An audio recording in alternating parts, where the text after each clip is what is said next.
Pemirsa, perdagangan saham di Bursa Efek telah dibuka. Kita akan mencermati kinerja perdagangan saham hari ini.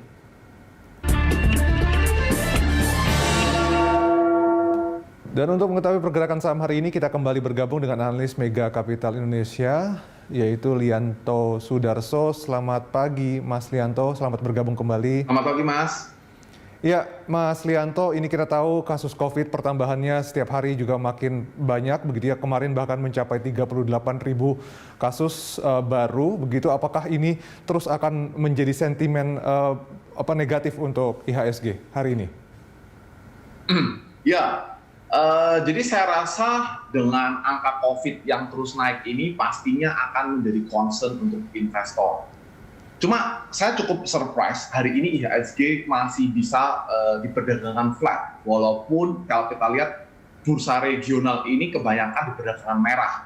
Terutama dari bursa Dow Jones kemarin. Bahkan kalau kita lihat US Treasury yield itu turun terus sampai di bawah 1,3 yang artinya investor itu agak takut dengan kondisi penyebaran COVID di kelas global ini. Begitu.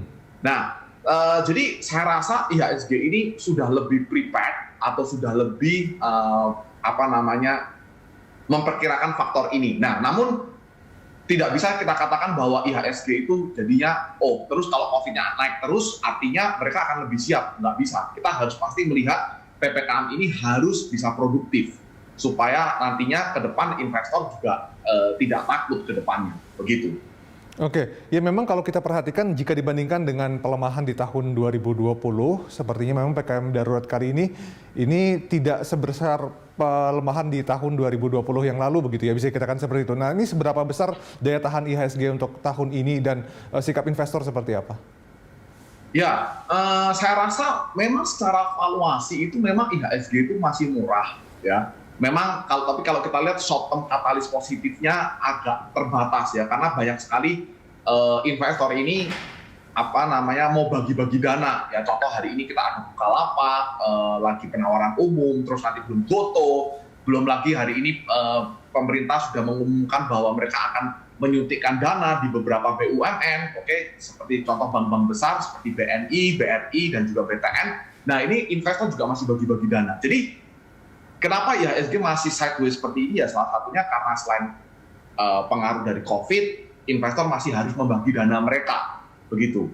Nah, untuk masalah apakah ketahanan IHSG ini bagaimana, saya rasa ya seperti yang tadi saya katakan, IHSG lebih prepared, tapi mungkin investor bisa mencermati ini.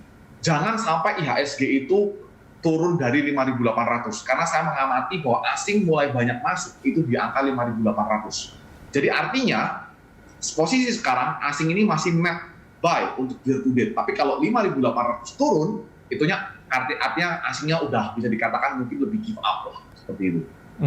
Dan lonjakan kasus COVID-19 di Indonesia ini seberapa besar kemudian dampaknya terkait dengan prospek pertumbuhan ekonomi Indonesia di kuartal 2 2021?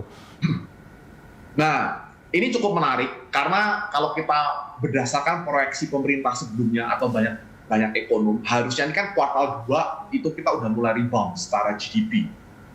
Bahkan kuartal 3, kuartal 4 harusnya normalize. Nah, tapi kita masih harus melihat nih ke depannya nih, apakah dengan adanya PPKM ini dan kemarin juga bulan puasa dan bulan Ramadan yang tidak begitu nge-hype seperti biasanya, seberapa besar sih itu kita akan ekonomi akan tumbuh.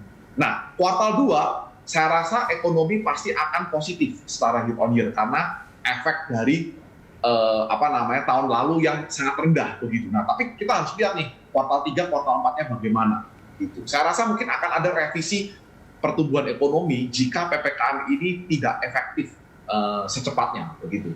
Prediksi revisinya seperti apa, Mas? Nah, ini tergantung seberapa PPKM ini akan diperpanjang. Nanti kita harus lihat dulu ke depannya, apakah nanti di 20 Juli itu diperpanjang atau bagaimana gitu. Oke, nah cadangan devisa Indonesia kan kembali naik. Apakah ini bisa menjadi sentimen positif untuk hari ini? Cadangan devisa Indonesia ini hanya berpengaruh untuk rupiah saja. Nah, tapi kita harus ingat bahwa at the same time kita juga utangnya juga semakin banyak tiap bulan kan. Kalau kita lihat bahwa pemerintah kan terus mengeluarkan utang tiap bulannya gitu kan melalui ada SBN dan lain sebagainya begitu. Nah, jadi saya rasa untuk seperti cadangan devisa ini tidak bisa mempengaruhi IHSG. Ya mungkin hanya menjaga kestabilan rupiah seperti itu saya rasa. Kalau kita melihat sentimen global begitu, seperti apa Anda memproyeksikan pertumbuhan IHSG di semester kedua begitu, apabila dikaitkan dengan penguatan ekonomi Amerika Serikat?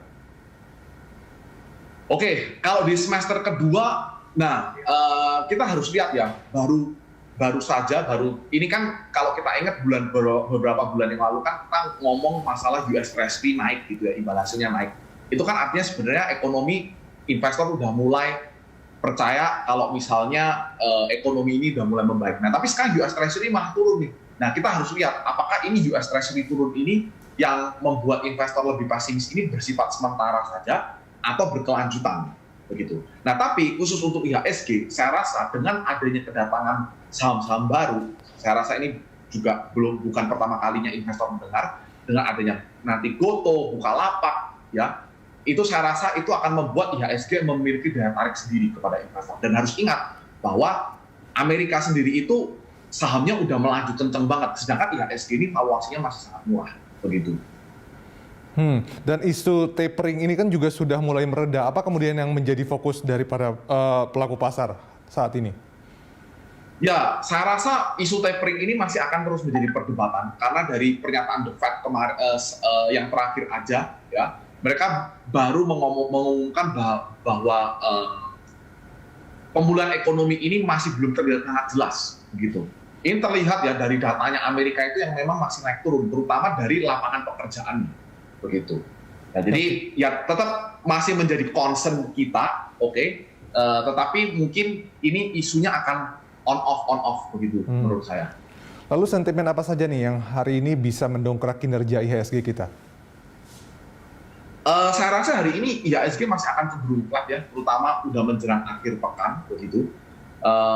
Di mana saya rasa investor hari ini akan lebih fokus pada penawaran umum Bukalapak. Nah, ini yang menarik nih, apakah akan oversubscribe atau tidak? Gitu. Kalau oversubscribe berarti Goto ini akan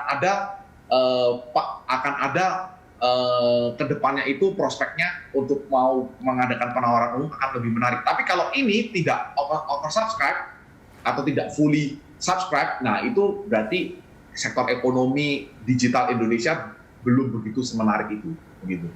Oke Mas Lianto, kita break dulu, kita akan bahas soal saham di segmen berikutnya. Pemirsa, saham apa saja yang menarik untuk dikoleksi, kita akan membahasnya usai jeda. Tetaplah bersama kami.